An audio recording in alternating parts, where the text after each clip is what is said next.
Alvin, ang sundalo. Credit to the author. 168 hanggang 73. Ang mga pangalan po na nandito ay galing sa mga name generator. Kaya kung meron man pagkakatulad sa mga pangalan ng totoong tao o lugar, ito ay tunay na hindi sinasadya.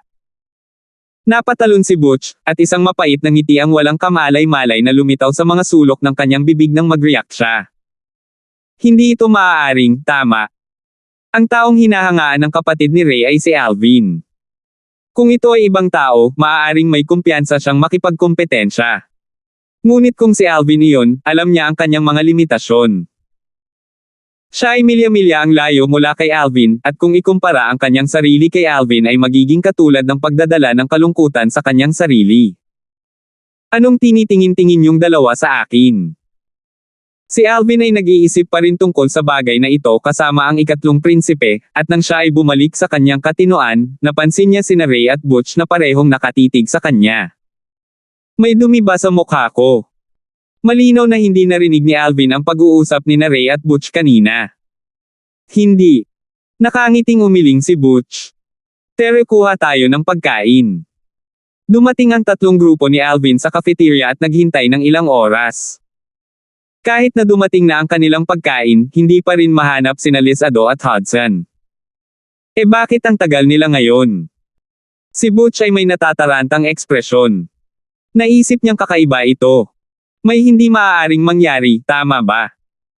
Bahagyang napakunot ang noo ni Alvin dahil sina Lizardo at Hudson ay palaging nasa oras at ni minsan ay hindi pa nahuhuli. Pakiramdam niya ay may hindi tama at ang kanyang puso ay tumaas sa kanyang lalamunan. Alvin. Sa sandaling ito, isang bahagyang balisa at nababahala na sigaw ang tumunog mula sa labas ng cafeteria, at dahan-dahan itong lumapit. Si Hudson. Bakit siya lang? Nakilala ni Alvin ang taong nasa malayo sa isang sulyap lamang, at nagsalubong ang kanyang mga kilay bago kumislap upang batiin siya. Hindi nagtagal, dumating si Alvin bago si Hudson at napansin na ang ekspresyon ni Hudson ay sobrang hindi magandang tingnan. Bumilis ang tibok ng puso niya, nang maramdaman niya ang masamang premonition na lumitaw sa loob nito, at nagmamadali siyang nagtanong, Hudson, nasaan si Lizard? Samantala, naabutan ni Ray at Butch. Lizardo. Isang mapait at walang magawang ngiti ang lumitaw sa mga sulok ng bibig ni Hudson nang marinig niya ang mga tanong ni Alvin. Napalibutan siya ng mga miyembro ng Sullivan Clan na iyon. Mga miyembro ng Sullivan Clan. Hindi kaya kamag-anak si Lizardo sa Sullivan Clan ng Imperial City. Ang mukha ni Alvin ay lumubog na parang natatakpan ng isang layer ng yelo. Tara na. Habang ang tatlong grupo ni Alvin ay pinamumunuan ni Hudson sa daan patungo sa kagubatan ng kawayan sa likod ng Paladin Academy. Sa loob ng tahimik na kagubatan, si Lizardo ay nakahiga doon sa napakawalang siglang kalagayan. Malinaw na nasaktan siya ng husto. Ngayon ay nahihirapan na siyang tumayo, ngunit kahit noon pa man, ang titig ni Lizardo ay naglalaman pa rin ng bakas ng lamig, at ni minsan ay hindi siya kumala sa pagkakahawak niya sa tatlong talampakang haba ng talam sa kanyang kamay. Ang puso ni Lizardo ay matatag na parang bato, at kahit na siya ay mapahiya, siya ay magiging matatag at hindi sumusuko. Sa harap ni Lizardo ay nakatayo ang tatlong binata. Ang binata na nangunguna ay nakasuot ng berde na damit at nasa edad na 25. Ang kanyang paa ay kasalukuyang nasa kamay ng espada ni Lizardo, at isang panunuya ang lumitaw sa kanyang mukha. Ano? Umabot na sa ganito at ayaw mo pa ring bitawan ang espada mo. Lizardo, isa kang basura tulad ng iyong ama. Mabuti sana kung masunurin kang nanatili sa kanayunan, ngunit kailangan mong bumalik sa Imperial City at humarap pa sa akin. Hindi ka ba nanliligaw sa kamatayan? Ano? Nakatitig pa rin sa akin. Hindi ka ba nagbitiw sa iyong kapalaran? Nagalit ang binata na may berde na damit nang mapansin niya ang malamig na tingin ni Lizardo, at itinaas niya ang kanyang paa para sipin ang mukha ni Lizard. Agad na lumabas ang sariwang dugo sa mukha ni Lizardo. Tila isang makikinang na rosas na nakakasilaw sa mata. Tom, 10 taon. Tiyak na papatayin kita sa loob ng 10 taon. Ang mga sulok ng bibig ni Lizardo ay kumikislap na may bakas ng lamig, at ang kanyang malamig na boses ay naglalabas ng lamig na tila nagmula sa kailaliman ng impyerno. Ngunit ang boses ni Lizardo ay may halong walang katapusang kumpiyansa. 10 taon. Saglit na natulala ang binata na may burden na damit bago ito nagsimulang tumawa at sumili ang isang masamang ngiti sa gilid ng kanyang bibig. Lizardo, sa tingin mo kaya mo akong talunin 10 years from now? Bagamat hindi ako natatakot sa'yo. Pinaalalahanan mo talaga ako. I'm indeed unable to kill you inside Paladin Academy. Pero, curious talaga ako. Kung lampuin ko ang dantian mo, then 10 years from now, paano mo ako papatayin? Ano ang aasahan mo para patayin ako? Ngayon sisirain ko lahat ng pag-asa mo. Pagkatapos niyang magsalita, ang binata na may burden na damit ay tila mas naaliw sa pag-iisip niya, at itataas na lang niya ang kanyang paa at ibibigay ang huling hampas kay dantian ni Lizardo. Nagsikip ang mga mag-aaral ni Lizardo, at ang isang hibla ng kawalan ng pag-asa ay malabong mapansin mula sa kanyang mga mata. Kung talagang mapilayan ang kanyang dantian, nangangahulugan din ito na ang buong buhay niya ay masisira. Hindi. Ang puso ni Lizardo ay napuno ng ayaw. Bumilis ang paghinga ni Lizardo nang makitang itinaas ng binata na nakaberda ang kanyang mga paa. Gusto niyang magpumiglas, ngunit napansin niyang walang kapangyarihan ang kanyang katawan at wala siyang paraan para makaiwas. Sa sandaling ito lang. Clan brother, nakabalik na ang kasama ni Lizardo. At may kasama siyang 3 tao. 2 sa kanila ang mukhang si Alvin na iyon at ang butch ng Dolan clan. Napansin ng isa sa mga kabataang lalaki sa likod ni Tom ang 4 na figure na lumilipad.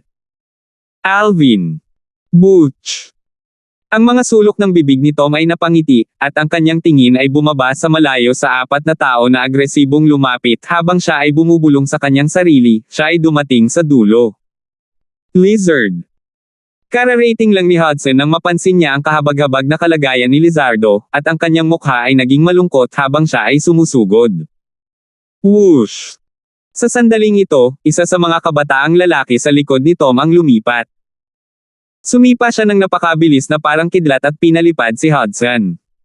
12 sinaunang mammoth silhouette ay hindi malinaw na nakikita sa itaas ng binata. 9 na antas ng core formation stage.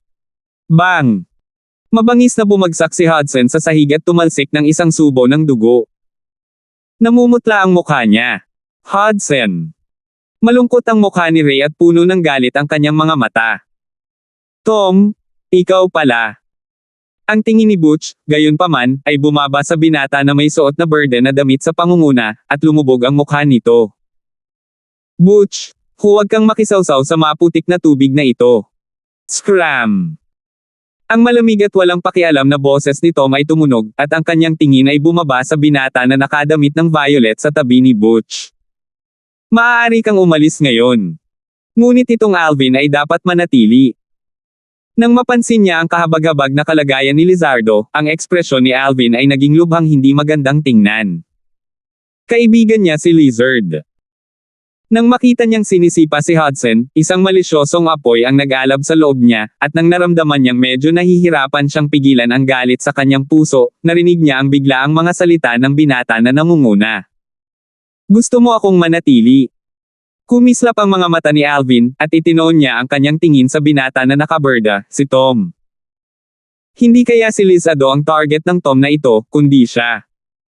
Kaagad, isang malamig na pakiramdam ang namuo sa kanyang puso. Alvin, go! Sa sandaling ito, umalangaw-ngaw ang malamig na boses ni Lizardo. Malinaw na nahulaan niya ang isang bagay at sa gayon ay hiniling si Alvin na umalis. Si Alvin ay humakbang pasulong, tumingin kay Tom na may malamig na tingin, at nagsalita sa mahinang boses. Ginawa mo ito kay Lizardo para lang madala ako dito. Hindi niya pinakinggan si Lizardo. Kung aalis siya ngayon, hindi siya si Alvin. Alvin, hindi na kailangang sabihin, napakatalino mo. Gayunpaman, karaniwang hindi nabubuhay ng matagal ang matatalinong tao. Napatingin si Tom kay Alvin na may bahagyang pagtataka. Isang ngiti ang lumitaw sa mga sulok ng kanyang bibig nang magsalita siya sa isang nakakatakot na kalmadong boses. Since you can guess my purpose, then you can probably guess why I'm here, right? Ano? Ang mga miyembro ng Sullivan clan ay hindi matatalo sa laban. Ngumisi si Alvin. Hulaan niya talaga. Kung may kinalaman siya sa Sullivan clan, walang alinlangan na ito ang nangyari sa piging ng Third Prince kagabi. Ang Anton na namatay sa pamamagitan ng kanyang kamay ay tiyak na miyembro ng Anton. Hindi ba matatalo sa laban? Lumubog ang mukha ni Tom. Kagabi gumamit ka ng mga kasuklam-suklam na paraan para palihim na atakehin si Anton at patayin siya. Sa tingin mo ay may mga kwalifikasyon ka para sabihin na ang Sullivan clan ay hindi matatalo sa laban. Mga kasuklam-suklam na pamamaraan. Sneak attack. Nanlamig ang mga mata ni Alvin. Ikatlong prinsipe, grabe ka talaga. Mahuhulaan ni Alvin na ang lahat ng ito ay tiyak na isang bagay na inayos ng ikatlong prinsipe. Sa gilid, kumirot ang puso ni Butch. Anton. Pinatay ni Alvin si Anton. Ang disipulong iyon mula sa angkan ng sangay ng Sullivan clan na may pinakamataas na likas na talento, si Anton. Pinsan ni Tom. So anong gusto mo? Huminga ng malalim si Alvin habang nakatingin kay Tom na may nagbabagang tingin. Sobrang kalmado ng boses niya. Malisyosong umatake sa murang edad. Kung ako ang bahala, wala sa mundong ito ang iyong kultivasyon. Nakatutok ang tingin ni Tom habang nanunuya. So in other words, balak mong pilayin ang cultivation ko. Nagsimulang tumawa si Alvin dahil sa galit. Tumawa siya na may malawak na ngiti sa kanyang mukha, at isang nakakagulat na kinang gumalaw sa loob ng kanyang mga mata. Malungkot ang mukha ni na Butch at Ray. Tom. Malamig na sabi ni Butch. Mas mabuting huwag mong kalimutan na siya ay anak ni Raymond, isang direktang inapo ng Darfield clan.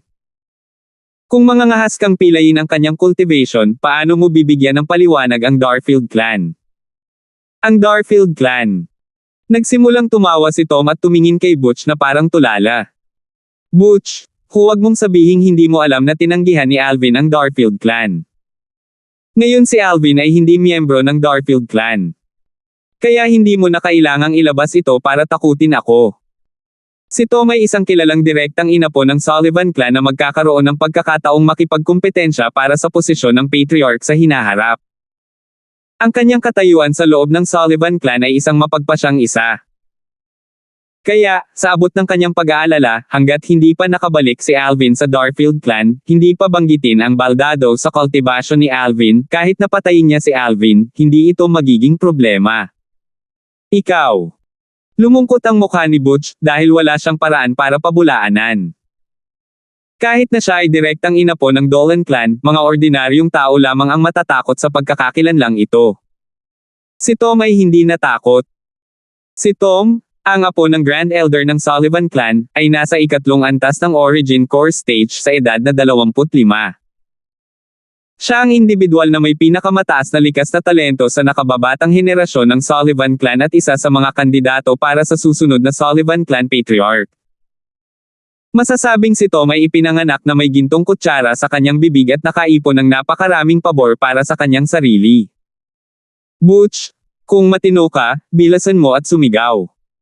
Kung hindi, kahit direktang descendant ka ng Dolan clan, duduguin pa rin kita ngayon. Naging malamig ang tingin ni Tom, at nagsalita siya na parang wala siyang kinatatakutan at sa sobrang pagmamalabas na paraan. Kaibigan ko si Alvin. Lumubog ang mukha ni Butch, at walang takot siyang tumingin kay Tom. Good. Very good. Truly touching friendship. Nagsimulang tumawa si Tom, tumawa ng walang pagpipigil, tumawa ng mayabang at hindi makontrol. Sa susunod na sandali, whoosh! Gumalaw ang katawan ni Tom. Ang kanyang bilis ay tumaas sa limitasyon habang siya ay kumikislap sa harap ni Butch sa isang kisap mata. Bang! Kaagad, ang katawan ni Butch ay pinasabog ni Tom bago mabangis na bumagsak sa lupa. Sa itaas ng Tom, 40 sinaunang mammoth silhouette ang kumikislap bago nawala agad. Ikatlong antas ng Origin Core Stage. Ang ekspresyon ni Alvin ay naging mas malungkot, at ang kanyang malamig na tingin ay bumaba kay Tom, na tila kaya siyang lumunin ng buhay. 169. Tom. Malungkot ang ekspresyon ni Alvin habang nagsasalita siya sa mahinang boses na may halong nakakamanghang lamig mula sa kailaliman ng impyerno. Lizardo, Hudson, at Butch ay magkasunod na nasugatan. Ang galit sa loob ng kanyang puso ay naipon sa bingit ng pagsabog. Inalis ni Tom ang kanyang malamig at mabangis na tingin mula kay Butch at inilipat ito kay Alvin. Isang strand ng kalokohan ang tumalon sa kanyang paningin. Ano? Galit na? Hindi na kaya? Habang nagsasalita siya hanggang sa puntong ito, nagbago ang tono ni Tom at nagdala ito ng lamig. Pagkatapos noong gumamit ka ng kasuklam-suklam na paraan para palihim na atakehin ang aking pinsan, si Anton, at pinatay siya, naisip mo na ba ang damdamin ng kanyang mga magulang? Ngayon, hindi kita papatayin. Pipiliin ko lamang ang iyong paglilinang. Sa hinaharap, kung muli kang humarap sa akin, tiyak na papatayin kita. Bahagyang nanginig ang mga sulok ng bibig ni Alvin, pagkatapos ay isang malamig na ngiti ang lumitaw dito. Gusto mong pilayin ang cultivation ko. Kung ganoon ay depende kung may kakayahan ka o wala. Sa kasalukuyan, ang dahilan ni Alvin ay ganap na napigilan ang kanyang galit. Siya ay humakbang pasulong na may kahangahangang paraan na bumaril sa kalangitan. Tungkol sa bagay kay Anton, wala siyang pakialam na magpaliwanag. Kunin mo siya. Biglang utos ni Tom. Whoosh! Whoosh! Agad, lumipad palabas ang dalawang binata sa likod ni Tom at sumugod kay Alvin. Ang dalawang taong ito ay parehong 9th level core formation martial artists. Buong galit nilang sinuntok si Alvin at lumapit sa magkabilang panig. Iniabot nila ang kanilang mga kamay na may balak na humawak sa balikat ni Alvin at maging dahilan upang hindi makagalaw si Alvin. Nililigawan mo si kamatayan. Nakaharap sa dalawang tao na sumugod sa kanya, bahagyang nanlamig ang tingin ni Alvin at bumaba ang kanyang kamay sa Violet Myrtle Flexible Sword sa kanyang baywang, pagkatapos ay humakbang siya pasulong at kumilos upang harangin ang dalawang tao. Biglaan. Sining sa pagguhit ng espada. Si Alvin ay gumawa ng kanyang hakbang. 15 sinaunang mammoth silhouette na pinalapot sa kanyang anyo. Ang isang nakasisilaw, violet na liwanag ng espada ay tila may mga mata habang ito ay gumagalaw na parang anino at kumikislap sa kalangitan na may walang katulad na talas. Kasabay nito, na sinasabayan ng dalawang nakasisilaw at nagniningning na pulang rosas na namumukadkad sa hangin, dalawang matinis na iyak ang umalangaw-ngaw. Bang! Bang! Dalawang putol na braso mula sa magkaibang tao ang bumagsak sa sahig. Ang dalawang binata na lumapit na puno ng galit kanina lang ay may nakakatakot na maputlang ekspresyon. Umatras sila sa isang tabi pagkatapos ihinto ang dugo sa lugar na naputol ang kanilang mga braso, at tumingin sila kay Alvin ng may nakakatakot na mga tingin. Hindi nila akalain na lalaban pa rin si Alvin kahit na dumating na ito. Tumutulo ang malamig na pawis mula sa kanilang mga noo at lumitaw ang kalungkutan sa kanilang mga mata habang nakatingin sila sa dalawang braso sa ilalim ng mga paa ni Alvin. Kung alam ni Alvin ang iniisip ng dalawang taong ito, tiyak na matatawa siya sa paghamak. Hindi lumaban. Naghihintay sa kamatayan. Ikaw. Kahit si Tom ay hindi inaasahan na si Alvin ay talagang maglakas loob na putulin ang mga braso ng dalawang disipulong Sullivan clan na iyon, at saglit na nanlilisik ang kanyang mga mata, pagkatapos ay nagsimulang manginig ang kanyang katawan sa sobrang galit. Sa katawan ni Tom, nawasak ang origin energy, at 40 sinaunang mammoth na silhouette ang namuo sa itaas niya. Alvin, akala ko noong una ay matalino kang tao. Ngunit hindi ko akalain na talagang napakatanga mo. Dumating na ito at talagang naglakas loob kang lumaban. Ang malamig na boses ni Tom ay tila tumutunog mula sa bibig ng isang Ozere, at ang halo-halong loob nito ay napakataas na hangarin sa pagpatay. Gusto mong pilayin ang aking paglilinang at hindi mo man lang ako hinayaang lumaban. Ngumisi si Alvin. Nakakatawa talaga itong si Tom. Gusto niyang pilayin ang cultivation ni Alvin ngunit hindi niya ito hinayaang lumaban. Baka gusto niyang tumayo si Alvin at maghintay na mapatay. Magkakaroon ba ng anumang pagkakaiba sa kalalabasan kung lumalaban ka o hindi? Nagpatuloy si Tom habang naglalakad siya ng hakbang-hakbang patungo kay Alvin. Nagsalita siya sa napakababang boses. Gayunpaman, ang iyong pangahas na lumaban ay lubos na nagpagalit sa akin, at ngayon ay nagbago na ang isip ko. Hindi kita kayang patayin sa loob ng Paladin Academy, kaya't mapilayan ko ang iyong paglilinang. Kapag umalis ka sa Paladin Academy, mawawalan ka ng buhay. Walang kahit kaititing na takot si Alvin habang pinapanood niya si Tom na lumakad, at ang kanyang mga mata ay kumislap ng kakaibang liwanag. Kung ganoon ay depende kung may kakayahan ka. Ano? Sa tingin mo ba sa iyong 9th level core formation stage cultivation at grade 7 spirit weapon sa iyong kamay, magagawa mong labagin ang kalooban ng isang 3rd level origin core martial artist? Ang boses ni Tom ay puno ng paghamak. Kahit na ginamit mo ang iyong grade 7 spirit weapon, magagawa mong gamitin ang lakas ng 15 sinaunang mammoth.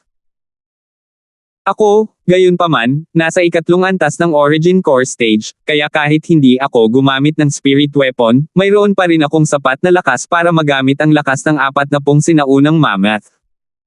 Sinabi ni Tom ang salitang ito sa bawat salita. Parang gusto niyang ganap na lipulin ang huling kumpiyansa ni Alvin. Hey! Mukhang sobrang tiwala mo sa lakas mo.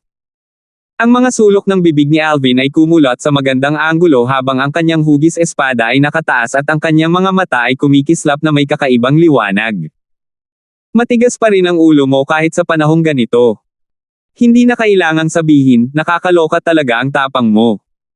Samantala, dumating na si Tom sa malapit na Alvin, at ang kanyang mukha ay natatakpan ng isang layer ng yelo. Gayunpaman, walang silbi na umasa lamang sa tapang kung minsan. Malalaman mo sa lalong madaling panahon kung gaano katawa-tawa ang iyong maliit na tapang bago ang mabigat na lakas. I'm waiting to see. Ang mga mata ni Alvin ay kumislap ng mga daloy ng liwanag habang tinitingnan niya si Tom ng may kalmadong tingin. Ignorante. Isang masamang alab ang nabuhay sa loob ni Tom nang makita niyang pinananatili pa rin ni Alvin ang kanyang kalmado, at ang kanyang mga mata ay napuno ng layuning pumatay. Whoosh! Tom ay humakbang pasulong. Isang bagzo ng hangin ang umungol, na hinihipa ng alikabok sa lupa upang punuin ang hangin. Alvin, gusto kong makita kung magiging carefree ka pa rin ng ganito kapag napilayan ang dantian mo at naging paylay ka. Ang boses ni Tom ay naging mas malamig, at ang kanyang mabangis na tingin ay tila nakikita sa pamamagitan ni Alvin. I'm curious din. Kapag ba naging paylay ka at naalala mo ang eksenang ito, mararamdaman mo ba na sobrang katawa-tawa lang ang lahat? Ang mga mata ni Alvin ay kumislap ng malamig na liwanag habang siya ay sinaway. Ayaw niyang magpakita ng kahinaan. Nililigawan mo si kamatayan. Ang galit ni Tom ay umabot na sa isang lawak na mahirap pigilan, at ang kanyang katawan ay kumislap na parang nagiging bagzo ng hangin habang siya ay umiihip patungo kay Alvin. Sa himpapawid, 40 sinaunang mammoth na silhouette ang sumulpat sa hila. Alvin.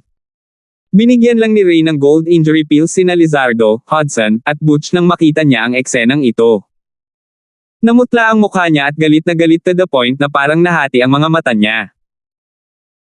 Sa sandaling ito, kinasusuklaman lamang niya ang kanyang sarili dahil sa pagiging masyadong mahina at hindi niya kayang tulungan si Alvin. Tumayo si Alvin sa lugar.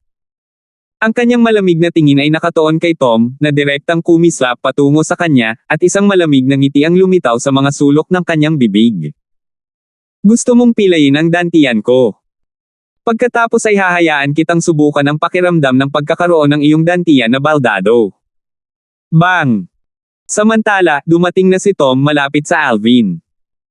Pinalo niya ang kanyang kamao na nagngangalit sa Origin Energy, pagkatapos ay ang Origin Energy ay nagsama-sama at humampa sa dantian ni Alvin. Malinaw na gusto niyang diretsong basagin ang dantian ni Alvin. Nagpakita ng malamig na ngiti ang mukha ni Tom. Para bang nakita na niya ang eksena ng pagkabasag ng dantian ni Alvin. Whoosh! Sa halos parehong oras, gumalaw si Alvin, at bahagyang nanginig ang Violet Myrtle Flexible Sword sa kanyang kamay. Isang bakas ng pang-aalipusta ang lumitaw sa mga sulok ng bibig ni Tom nang makita niya ito. Isang pang-siyam na antas ng core formation martial artist. Kahit na may grade 7 na spirit weapon si Alvin, hindi pa rin niya papansinin si Alvin. Gayunpaman, ang pang-aalipusta sa mga sulok ng kanyang bibig ay ganap na nagyelo bago magtagal, at ang kanyang mga mata ay nakadilat na parang nakakita siya ng isang nakakatakot. Isang madugong liwanag ang kumislap mula sa talim ng Violet Myrtle Flexible Sword sa kamay ni Alvin at naging Blood Crescent. Ang Blood Crescent ay mabilis na parang kidlat habang ito ay gumagalaw upang harangin ang suntok ng kamao ni Tom na pinalamutian ng Origin Energy. Ito ay tiyak na inscription ng Blood Crescent sa Violet Myrtle Flexible Sword. Sa sandaling ito, ang mga mata ni Alvin ay napuno ng lamig. Hindi. Sinabayan ng malungkot at mapait na sigaw, ang kamao ni Tom ay tinusok ng blood crescent, na nagdulot ng bakas ng nakasisilaw na sariwang dugo na bumuo ng pulang rosa sa hangin. Ang momentum ng blood crescent ay hindi bumagal at direktang lumipat patungo sa dantian ni Tom. Puchi! Madali itong pumasok sa katawan ni Tom at binasag ang kanyang dantian. Ah! Nanginig ang katawan ni Tom at bigla siyang sumigaw. Ang pakiramdam ng origin energy sa kanyang dantian ay halos mawala ang dahilan upang makalimutan niya ang sakit na nagmumula sa kanyang kamao. Putong! Nanlambot ang mga binti ni Tom habang direktang lumuhad siya sa harap ni Alvin. Hindi. Hindi. Ang mga mata ni Tom ay nakadilat. Natulala siya saglit, at tuloy-tuloy ang pag-iling niya. Bahagya siyang nawala ng malay dahil ayaw niyang maniwala na totoo ang lahat ng ito. Ikaw. Pinili mo talaga ang dantian ko. Tumingin si Tom kay Alvin na may isang pares ng mga mata na kumikislap sa ningning ng puot. Hindi niya akalain na ang Alvin na ito ay nagtataglay ng isang nakakatakot na nakakasakit na inscription na hindi lamang makakalusot sa kanyang pag-atake, ngunit tumagos pa sa kanyang dantian. Naging sanhi ito ng origin energy sa loob ng kanyang buong katawan na maglaho at maging isang ganap at lubos na pile. Si Alvin ay may kalmadong ekspresyon nang makita niya ito, at isang liwanag ang kumislap sa kanyang mga mata. Di ba sabi mo gusto mong pilayin ang dantian ko? Now, what do you feel? How's the feeling of being a cripple? Ngayon, kung hindi siya nagtataglay ng blood crescent inscription, talagang magiging kanya ang kapalaran ni Tom. Napakalupit at walang awa nitong si Tom, gustong pilayin ang kanyang dantian sa bawat pagliko. Kaya pinatikim niya sa kanya ang sarili niyang gamot. Namula ang mukha ni Tom. Nagalit siya sa sinabi ni Alvin kaya nagluwa siya ng isang bibig ng dugo. Sa kanyang isipan, ang mga salita ni Alvin noon ay umuugong. I'm curious din. Kapag ba naging pilay ka at naalala mo ang eksenang ito, mararamdaman mo ba na sobrang katawa-tawa lang ang lahat? Kaya pala ang Alvin na ito ang nagplano ng lahat at naghihintay na lamang siyang sisingilan para gumamit ng nakakasakit na inscription para sirain ang kanyang dantian. Oo, ngayon na naalala niya ito ay talagang katawa-tawa. Ang Sullivan clan ay hindi. Hindi ka pababayaan. Ang katawan ni Tom ay nanginig mula sa kanyang nabalisa na estado ng pag-iisip, at siya ay nahimatay dahil sa pagkawala ng dugo. Clan brother. Ang mga ekspresyon ng dalawang disipulo ng Sullivan clan na ang mga braso ay pinutol ni Alvin ay namutla, at isang bakas ng pangamba ang lumitaw sa kanilang mga mata. Hindi nila naisip na ang Alvin na ito ay sobrang nakakatakot. Hindi lamang ang kanyang likas na talento sa martial daw ay nakakatugon sa langit, mayroon pa siyang mga nakakasakit na inscription na sapat upang harapin ang Origin Core martial artists. Kahit na sa loob ng buong domain ng Crimson Sky Kingdom, ang naturang inscription ay napakahalaga pa rin. Sa di kalayuan, ang mga sugat ni Lizardo, Hudson, at Butch ay kaunti pa lang nakarecover, at nahihirapan silang tumayo sa suporta ni Ray. Gayunpaman, nang makita nila ang nangyari sa malayo, sila ay ganap na natulala. Nang harapin ni Alvin ang ikatlong antas ng Origin Core na si Tom, halos sila ay nawalan ng pag-asa at nadama na ang paglilinang ni Alvin ay tiyak na mapilayan ni Tom. Ngunit ang resulta ay lumampas sa kanilang mga inaasahan. 170. Hindi nila akalain na si Tom, na gustong pilayin si Alvin, ay sa halip ay mapilayan ni Alvin. Anong pangungutya ito? Gayunpaman, ngayong nakita nilang ligtas at maayos si Alvin, lahat sila ay nakahinga ng maluwag. Biglang sumimangot si Alvin at tumingin sa labas ng kagubatan ng kawayan. Sa kasalukuyan, tatlong napakabilis na figure ang lumilipad mula sa malayo. Nakarating sila sa malapit sa isang kisap mata. Tatlong lalaking nasa katanghaliang gulang ito, at isa lang sa kanila ang nakilala ni Alvin. Mark Ing. Ang guro sa grade 1 ng Star General Department na naging guro din para sa klase ni Lizardo at Hudson. Tulad ng para sa iba pang dalawang nasa katanghaliang gulang na lalaki, ang isa ay isang makapal na katawan na matipunong lalaki, at ang isa naman ay isang nasa katanghaliang gulang na scholar na may magandang tindig. Mula pa lamang sa kanilang panlabas na anyo, nahulaan ni Alvin kung aling mga guro sila ng departamento. Tom. Nang makilala ng matipunong lalaki si Tom, na bumagsak sa sahig, bahagyang naging malungkot ang kanyang mukha.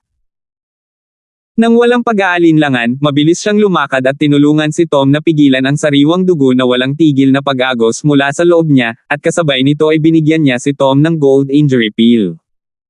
Anong nangyayari? Nakasimangot ang makapal na kilay ng matipunong lalaki. Ang kanyang mga tigre na mata ay nagbigay ng isang kahangahangang kilos habang ang kanyang tingin ay nakatuon kay Alvin. Hindi gaanong natakot si Alvin nang salubungin niya ang tingin ng matipunong lalaki, at nagkibit-balikat siya. It's actually nothing much. It's just that he wanted to pile my cultivation, but in the end hindi siya nagtagumpay. Ganun na lang. Ininspeksyon ng matipunong lalaki si Tom matapos niyang marinig ang sinabi ni Alvin, at ngayon lang niya napansin na ang dantian ni Tom ay talagang baldado. Kaagad, ang kanyang mga mag-aaral ay hindi maiwasang magkunot habang nakatingin siya sa binata na nakadamit ng violet sa kanyang harapan na may gulat na ekspresyon. Ang casual na ekspresyon sa mukha ng binata ay tumama sa takot sa kanyang puso. Anak, alam mo ba kung anong gulo ang pinasok mo? Teacher, ayon sa pagkakaalam ko, the rules of Paladin Academy only disallows killing amongst students. May gustong pilayin ang dantian ko, kaya hindi ko napigilan ang sarili ko, wala akong nagawa, at naghintay ng kamatayan, di ba? Ikinawi ni Alvin ang kanyang kamay habang tumatawa ng walang pakialam na may walang pakialam na ekspresyon. Hindi niya naramdamang mali siya sa usapin ngayon. Kung hindi dahil sa pagiging mapagmataas ni Tom at kahit na marahas na gustong pilayin ang kanyang dantian, hindi sana siya magiging malupit. Sa abot ng kanyang pag-aalala, si Tom ay talagang dinala ito sa kanyang sarili. Napaawang ang mga sulok ng bibig ng matipunong lalaki nang makita niya ang ekspresyon ni Alvin na puno ng inosente na para bang hindi siya nakakapinsala. Ikaw ba si Alvin? Sa sandaling ito, ang tingin ng nasa katanghaliang gulang na scholar na kasama ng matipunong lalaki ay bumaba kay Alvin. Guro. Binati ni Alvin ang nasa katanghaliang gulang na scholar. Bahagyang nagulat ang matipunong tingin ng lalaki. Kaya ikaw si Alvin. Kung ang usapin ngayon ay talagang gaya ng sinabi mo, hindi ka sisisihin ng akademya. Gayunpaman, hindi ganoon kadaling pag-usapan ito sa Sullivan Clan. Ang Tom na ito ay may napakataas na katayuan sa loob ng Sullivan Clan, kaya kailangan mong maging handa sa pag-iisip. Salamat sa paalala, guro. Bahagyang tumango si Alvin bago ipahayag ang kanyang pasasalamat. Ang matipunong lalaki ay sumulyap ng malalim kay Alvin bago tumingin sa dalawang binata na naputol ang mga braso. Mukhang miyembro kayong dalawa ng Sullivan Clan, tama? Bawiin ninyong dalawa si Tom. Bukod pa riyan, dalhin ninyo ang inyong pinutol na mga braso. Halos hindi pa rin sila muling makakabit. Oo, guro. Ang dalawang binata na may pugot na mga braso ay may mapait na ekspresyon habang hinahawakan nila ang kanilang sariling mga brasong naputol bago binuhat si Tom at umalis na nanlulumo. Samantala, si Marking, na nakarinig ng buong kwento mula kina Lizado at Hudson, ay lumakad. Nabalitaan ko ang tungkol sa nangyari sa dalawa kong estudyante. Ang pinagmulan ng usapin ay si Tom, at ipinagtatanggol lamang ni Alvin ang kanyang sarili, kaya wala itong kinalaman kay Alvin. Parehong tumango ang matipunong lalaki at nasa middle-aged na scholar nang marinig ito. Kahit na ganito, kailangan pa rin nating i-report sa Vice din ang bagay na ito. Talaga. Sinulyapan ng matipunong lalaki at nasa katanghaliang gulang na scholar si Alvin bago tumalikod at umalis. Mabilis na dumating ang dalawa at mabilis na umalis. Maaaring sabihin ng isa na sila ay dumating at umalis na parang hangin. Teacher, medyo kabahan ako kung patuloy mo akong titignan ng ganyan. Napansin ni Alvin na si Marking ay matamang nakatitig sa kanya na nagdulot ng lamig sa kanya. Ang Marking na ito ay hindi magkakaroon ng ganoong uri ng libangan, tama ba? Tila na pagtanto ni Marking ang hindi nararapat ng kanyang tingin. Tumawa siya ng palihim at pinagsalikop ang kanyang mga kamao. Alvin, hindi masama ang likas mong talento sa martial daw. Ang kakayahang linangin hanggang sa ika-9 na antas ng core formation stage sa murang edad. Sa hinaharap kung magiging general ka, tiyak na kaya mong patayin ang mga kalaban sa lahat ng direksyon para mapalakas ang moral ng pakikipagkaibigan. Teacher, kung may sasabihin ka, then be frank about it. Umiling si Alvin at tumawa, habang naiintindihan niya ang kahulugan sa pananalita ni Mark Ing. Tingnan mo, ikaw ay may isang prangka na kalikasan, at iyon ang likas na katangian ng isang general. Kung gayon ako ay magiging prangka, gusto kong pumunta ka sa aking Star General Department. Paano na? Ang mga mata ni Mark Ing ay kumikinang na may mukha na puno ng pag-asa habang nakatingin kay Alvin. Sa ganang kanya, sa likas na talento ni Alvin sa martial daw, tiyak na magiging eksperto na siya kapag nag-mature na siya. Kung sa kanya manggagaling ang ganoong figure, hindi mawawala ng saysay ang mga taon niyang pagiging guro sa Paladin Academy. Ito. Si Alvin ay nalagay sa medyo alang-inang sitwasyon. Inangat niya ang ulo niya at parang may napansin, saka kumislap ang tingin niya at sumilay ang ngiti sa gilid ng bibig niya. Teacher Mark Ing, sa tingin ko dapat mong kausapin si Teacher Sima tungkol dito. Napansin ni Mark Ing na maaliwalas din ang kapaligiran. Isang nasa katanghaliang gulang na scholar na may silk headdress at isang feather fan sa kanyang kamay ang nakatayo sa likod ni Mark Ing at dahan-daang nagsabi, Mark Ing, sinusubukan mo bang i-poach ang aking estudyante? Ang kanyang pares ng matatalinong mata ay bumaba kay Mark Ing. Sima. Lumingon si Mark Ing at nahihiyang tumawa nang makita niya si Charlie. Joke lang. Joke. Alvin, sumunod ka sa akin. Malamig na umungol si Charlie at hindi pinansin si Mark Ing. Tinawag niya si Alvin at naglakad patungo sa mas malalim na bahagi ng kagubatan ng kawayan. Kumain muna kayo. Pupunta ako mamaya, sabi ni Alvin kay Ray at sa iba pa bago naabutan si Charlie. Kayong dalawang bata, itinapon lahat ng mukha ng klase ng grade 1 ng Star General Department ko. Bilang parusa, kayong dalawa ang bahala sa baon ng mga guro ngayon. Wala naman kayong tutol, di ba? Ang tunog ng pagsasalita ni Mark Ing na may pakiramdam ng hustisya ay pumasok sa kanyang mga tainga, na naging dahilan upang ang mga sulok ng bibig ni Alvin ay kumaibot ng hindi namamalayan. Kasunod nito ang boses ni Hudson. Walang pagtutol, walang pagtutol. Si Charlie ay huminto sa kanyang mga yapak sa kalaliman ng kagubatan ng kawayan, at si Alvin ay huminto rin sa kanyang mga yapak. Masyado kang padalos-dalo sa bagay na ito. Napabuntong hininga si Charlie. Obviously, alam na niya ang mga detalye ng buong bagay. Teacher, ano ang pantal? Si Alvin ay hindi sumang-ayon o tumanggi ngunit sa halip ay sumagot ng isang tanong. You better not make nothing of the matter. Dahil hindi namatay si Tom at nasa tama ka, hindi ituloy ng Paladin Academy ang usapin ngayon.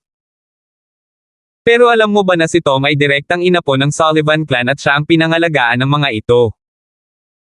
Isa pa nga siya sa mga potensyal na kandidato para sa susunod na patriarch ng Sullivan clan.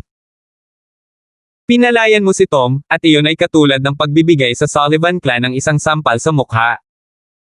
Talagang hindi ito pababayaan ng Sullivan clan. Umiling si Charlie. Sa kanyang mga mata, ang estudyante niyang ito ay tunay na isang baguhan na hindi gaanong naging tigre at nang-ahas na gumawa ng kahit ano. Guro, naiintindihan ko ang ibig mong sabihin. Gayunpaman, kapag ang isang tao ay nabubuhay sa mundong ito, may mga bagay na dapat niyang gawin at mga bagay na hindi niya dapat gawin. Para sa akin, paulit-ulit na ipinapahayag ng Tom na iyon na gusto niyang pilayin ang aking Dantein at kahit na kumilos para gawin iyon ay lumagpas na sa aking ilalim. Nakakaawa ako na hindi ko siya pinatay. Nakatutok ang tingin ni Alvin at ang kanyang mukha ay sobrang tahimik. Tungkol sa Sullivan clan, kung talagang gusto nilang ituloy ang bagay na iyon, pagkatapos ay kukunin ko na sila. Kapag ang isang tao ay nabubuhay sa mundong ito, may mga bagay na dapat niyang gawin at mga bagay na hindi niya dapat gawin. Mula sa pagtikim ng simpleng linyang ito ng detalyado, napagtanto ni Charlie Sima ang pagiging wild at kawalan ng batas sa loob ng mga salita ni Alvin. Sa sandaling ito, naramdaman din niya ang pagtitiwala ni Alvin, at tumingin siya ng malalim kay Alvin. Hindi ko inisip na makikita mo ng lubusan ang bagay na ito. Orihinal na naisip ko na nagawa mo na lamang ito sa labas ng kalungkutan. Dahil ganito na, hindi ko nasasabihin. Kasunod nito, umalis sina Alvin at Charlie sa kagubatan ng kawayan, at mapayapa ang kanilang paglalakbay pabalik. Ang Sullivan Clan. Nakatuon ang tingin ni Alvin at lumitaw ang pagngisi sa mga sulok ng kanyang bibig. Pagkatapos bumalik sa cafeteria, umupo si Alvin sa tabi ni Ray at ang iba pa at sabay na kumain. Sa panahong ito, si Ray at ang iba pa ay natural na mag-alala para kay Alvin. Kung tutuusin, ang Sullivan Clan ay napakalaki sa kanila, at mahirap na labanan sila. Tinuwanan lang ni Alvin ang lahat ng ito nang tumawa. Siya ay may tahimik na ekspresyon. Para bang hindi siya kamag-anak sa bagay na iyon at wala itong kinalaman sa kanya. Ang Sullivan Clan ay isa sa 3 dakilang angkan ng Imperial City at kasing sikat ng Darfield Clan at Dolan Clan. Sa kasalukuyan, sa loob ng audience hall ng Sullivan Clan, lahat ng higher-up ng Sullivan Clan ay natipon dito. Umupo sa yulo na ng isang nasa katanghaliang gulang na lalaki na nakasuot ng itim na damit na may gintong mga gilid. Ang kanyang likod ay tuwid na parang sibat, at isang kahangahangang kilos ang lumabas sa pagitan ng kanyang mga kilay. Siya ang tiyak na patriarch ng Sullivan Clan, Baldomar. Si Baldomar ay halos 60 taong gulang, at sa susunod na ilang taon ay maituturing siyang tumanda na. Sa oras na iyon, ang upuan ng Sullivan Clan Patriarch ay ipapasa sa nakababatang henerasyon, at siya ay magre-retiro upang tulungan ang bagong hinirang na Patriarch na pamahalaan ang angkan mula sa mga anino. Sa kasalukuyan, ang kapaligiran sa loob ng audience hall ay tila medyo mapang-api, at isang upuan sa ibaba ng Baldomar ay walang laman sa sandaling ito. Biglang tumunog ang mabibigat na yabag mula sa labas ng audience hall, at pumasok ang isang matanda. Ito ay isang matandang lalaki na may pares ng malabo na mga mata na kumikislap sa uhaw sa dugo na galit, at ang aura sa kanyang katawan ay hindi mapakali. Para bang sisubog ito anumang oras. Hindi nagtagal, umupo ang matanda sa bakanting upuan sa ibaba ng Baldomar. Ang upuang ito ay ang upuan ng Suclan's Grand Elder. Kitang-kita ang pagkakakilanlan ng matanda. Ang Grand Elder ng Sullivan Clan, si Nanding. Grand Elder, may pag-asa pa bang gumaling si Dantian ni Tom? Nagsalita si Patriarch Baldomar.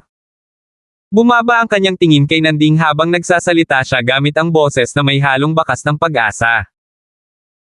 Lahat ng mga elder ng Sullivan Clan na naruroon ay tumingin kay Nanding na may mga mata na naglalabas ng bakas ng pag-asa. Patriarch, ang dantian ng apo kong iyon ay halos nabasag na ng isang nakakasakit na inscription, kaya walang paraan para mailigtas siya.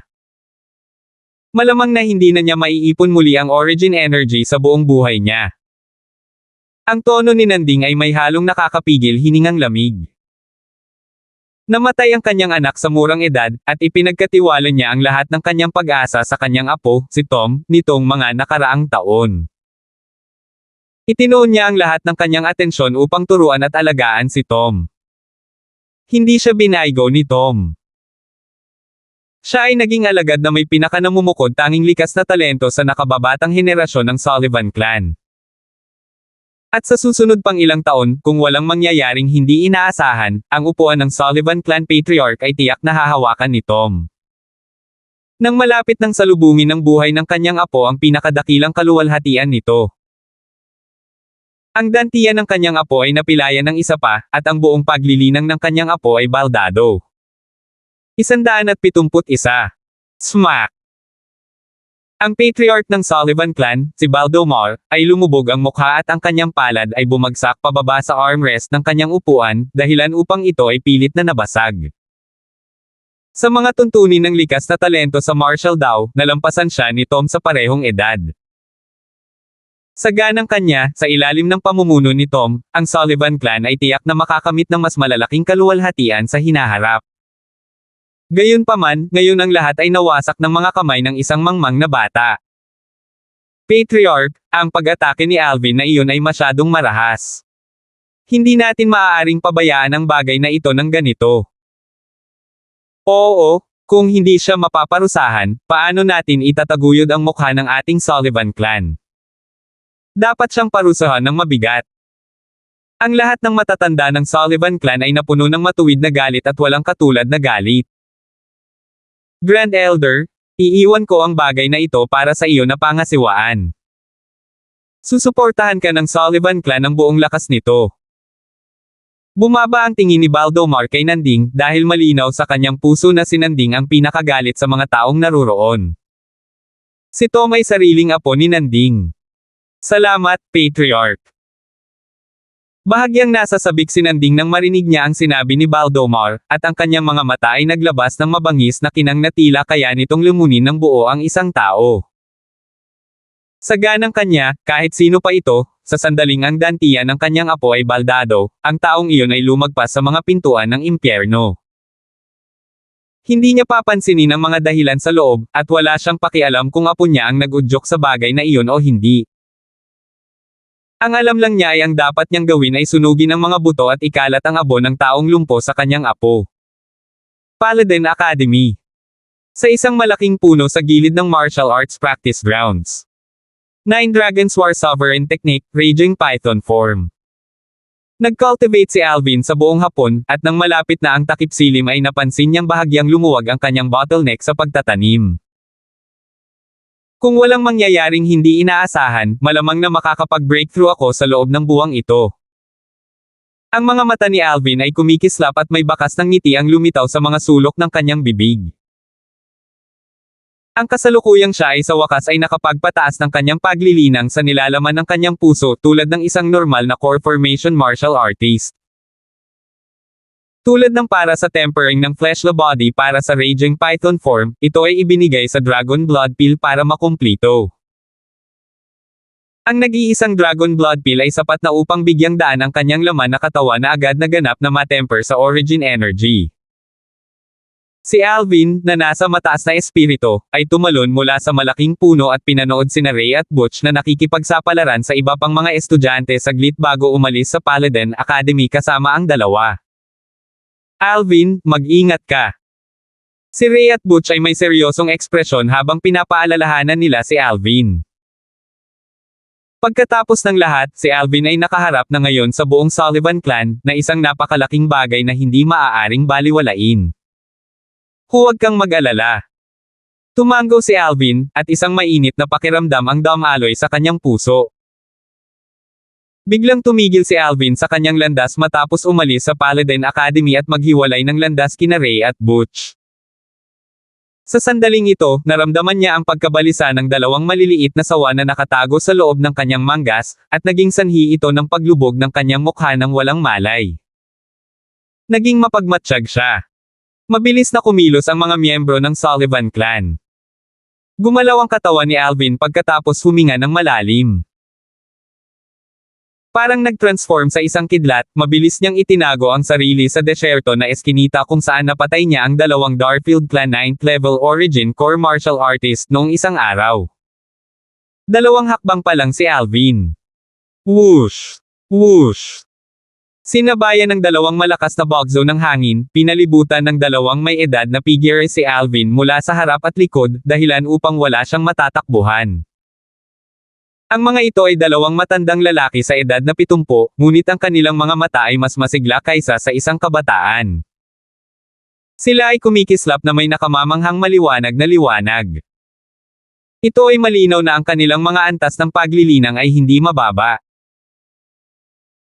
Sa unang sandali, umasa si Alvin sa mga alaala ng Rebirth Martial Emperor at ng kanyang sariling kakilakilabot na espiritual na lakas upang halos mahihinuha ang antas ng paglilinang ng dalawa. Ang mga antas ng paglilinang ng dalawang matandang ito ay dapat na nasa ika-4 hanggang ika-6 na antas ng Nascent Soul Stage. Kung tungkol sa lakas, malayo sila sa tagapamahala ng ari-arian ng Third Prince, si Heinz, na pinatay ni Alvin kagabi.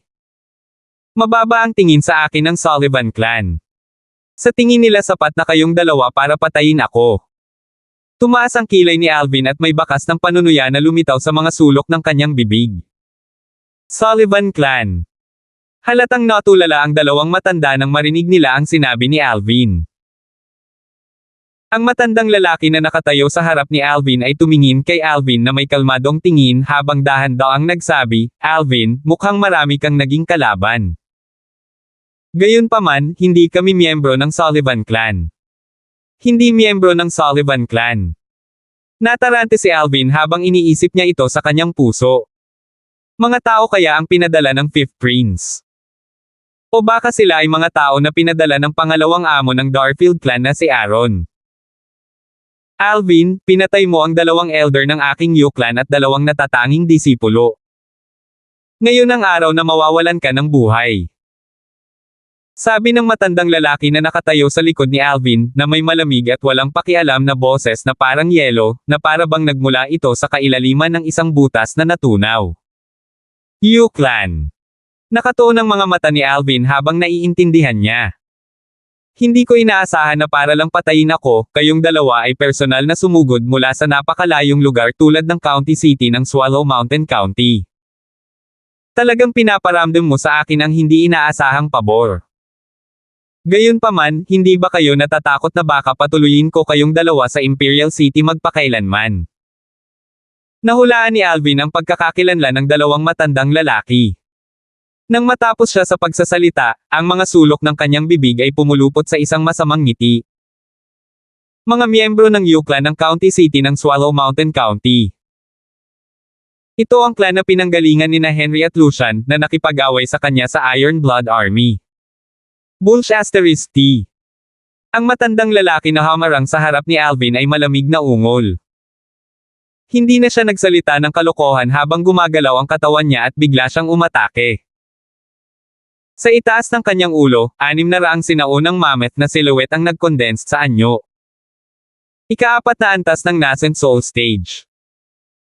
Ang lakas ng matandang ito ay mas malakas kaysa sa Yu Clan's Grand Elder na minsang hamarang kay Alvin at nagtangkang patayin siya. Ang matandang lalaki sa likod ni Alvin ay lumipat kaagad pagkatapos ng nasa harap. Isa pang pang-4 na antas ng Nascent Soul Martial Artist. Munting itim, maliit na puti, ipaubaya ko ito sa iyo. Bumulong si Alvin sa mahinang boses. Sa sumunod na sandali, bigla niyang itinaas ang kanyang kamay. Whoosh! Whoosh! Isang puti at itim na kidlat ang lumipad sa magkahiwalay na direksyon mula sa loob ng kanyang manggas.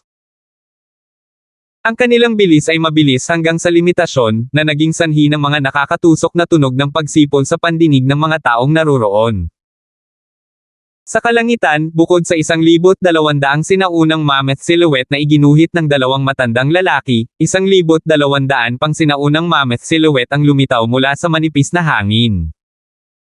Isang kawan ng mga mammoth ang sumayaw ng ligaw. Ang dalawang matandang lalaki, na ang kahangahangang paraan ay bumaril sa kalangitan habang sila ay kumikislap patungo kay Alvin, hindi kailanman maisip na si Alvin ay talagang may hawak na trump card. Ang kanilang mga mata ay naglabas ng isang hibla ng pangamba nang makita nila ang dalawang mabangis na hayop na may mga cultivation na hindi mas mababa kaysa sa kanila na kumikislap patungo sa kanila. Sa sandaling ito, gulong-gulo ang kanilang isipan. Puchi! Puchi! Agad na bumukas ang isang madugong butas sa bawat dibdib nila, at ang kanilang mga mata na orihinal na nakalulugod sa espirito, ay lumabo. Bang! Bang! Dalawang bangkay ang bumagsak sa lupa, namamatay sa walang hanggang pagsisisi. Kung alam nila noon pa na may dalawang mabangis na hayop si Alvin na nagbabantay sa kanya, kahit na hindi sila katapat ng dalawang maliliit na sawa, hindi sana sila napatay ng ganoon kabilis. Ang sorpresang pag-atake ng dalawang maliliit na sawa ay naging sanhi ng kanilang dalawa na pareho sa ika-4 na antas ng Nascent Soul Stage na magkaroon ng kaunti o walang pagkakataon na ipagtanggol ito. Nang mag-react sila dito, wala nang pagkakataon na mabuhay sila. Little black, little white, not bad. Kukunin ko ang kusina para magprito ng 2 mangkok ng karne para sa inyong dalawa pag-uwi natin. Pinuri ni Alvin ang 2 maliliit na sawa.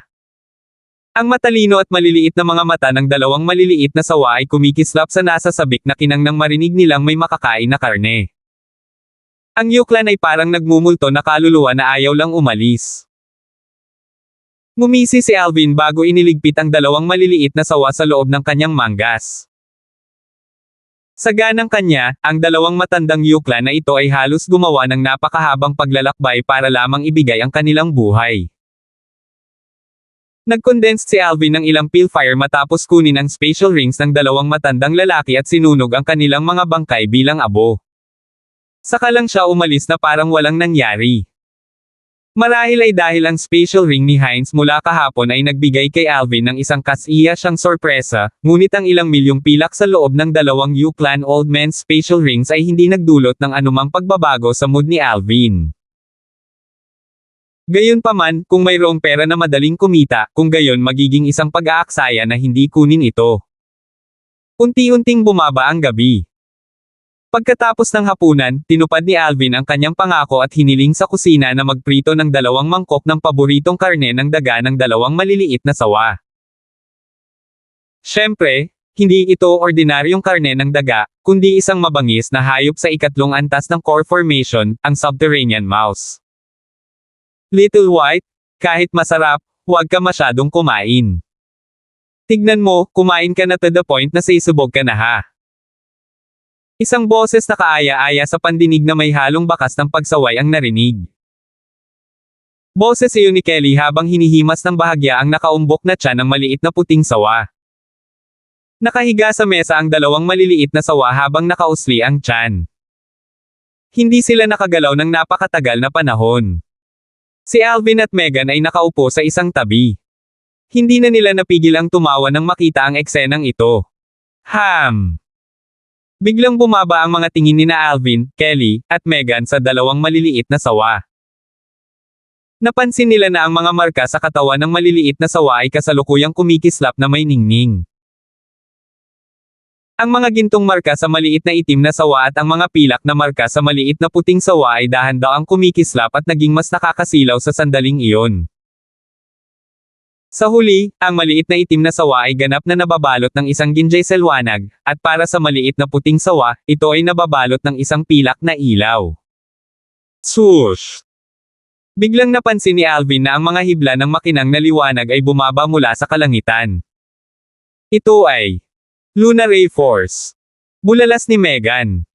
So ito ang Lunar Ray Force. Bahagyang nagulat si Alvin. Naalala pa niya kung paano ginamit ng Galactic Star Technique na ipinasa niya kay Megan ang Lunar Ray Force at Sunbeam Force para linangin.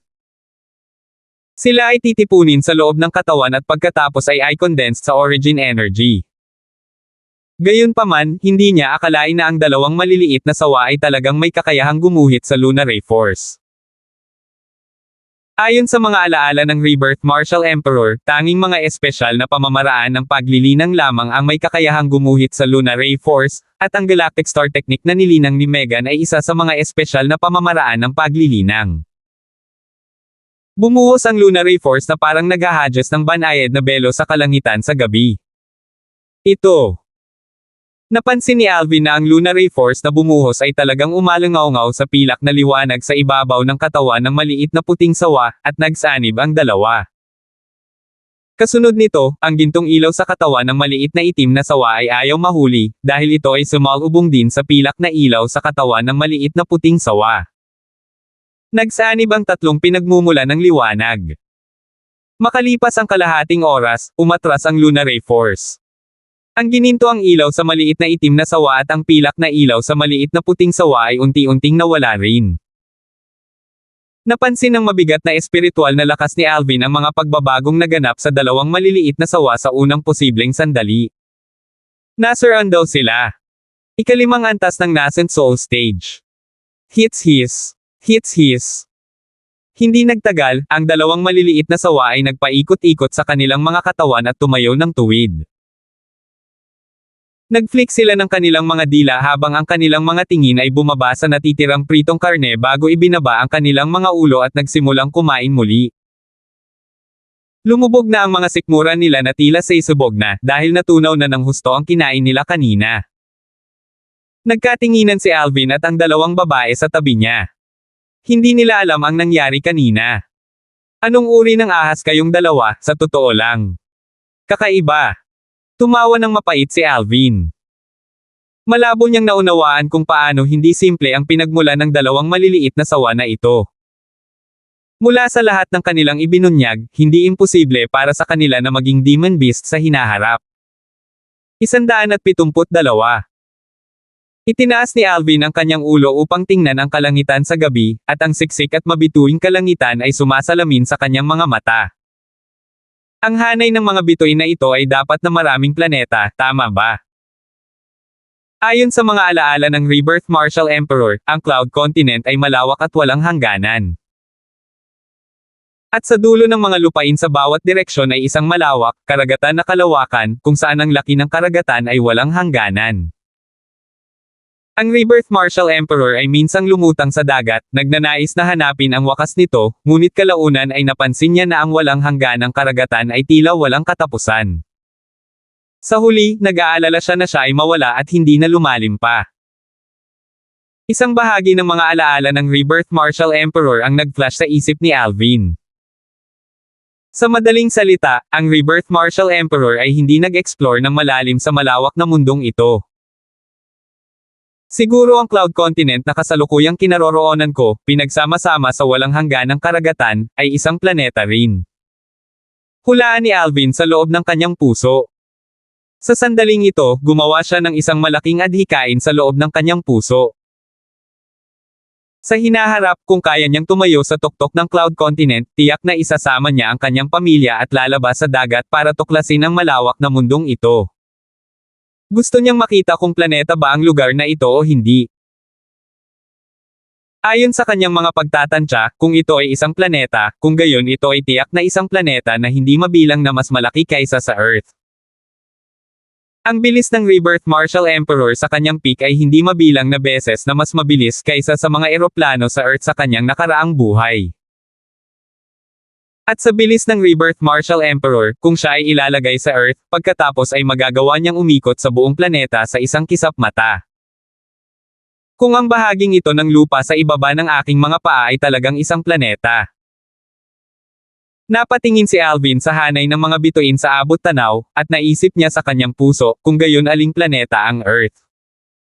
Earth ang kanyang tahanan, at napakarami ng kanyang mga alaala doon. Kung may pagkakataon siyang bumalik, tiyak na kukunin niya iyon.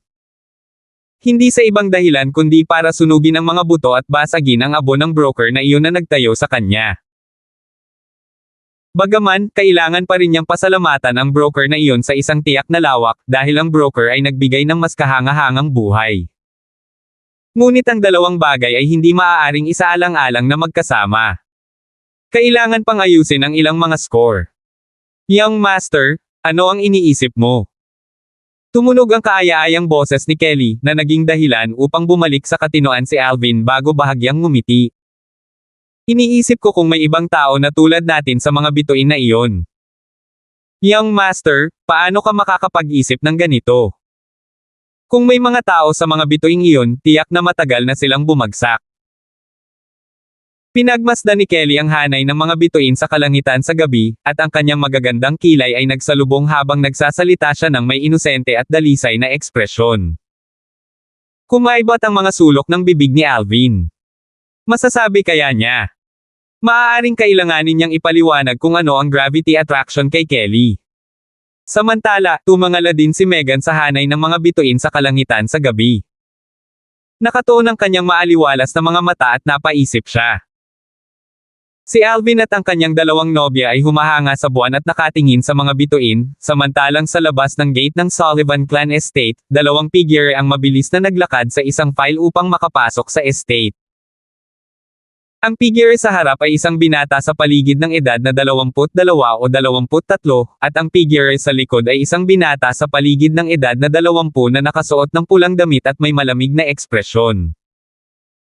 May saplot na espada sa loob ng kanyang mga braso, at ang kanyang pares ng malamig na mga mata ay kumikislap na may bakas ng kakaibang liwanag. Pagkatapos ng maikling sandali, Grand Elder, nandito na si Lizardo. Sa harap ng isang malawak na patio, magalang na nagsalita ang binata na nangunguna sa daan. Papasukin mo siya. Isang matandang boses ang lumabas mula sa loob. Ang nagyayelong binata na nakasuot ng pulang damit at may hawak na espada sa kanyang mga braso ay si Lizardo. Ang mga mata ni Lizardo ay kumislap na may masalimuot na ningning, at sa kalaunan ay naglakad siya papasok sa looban ng may malalaking hakbang.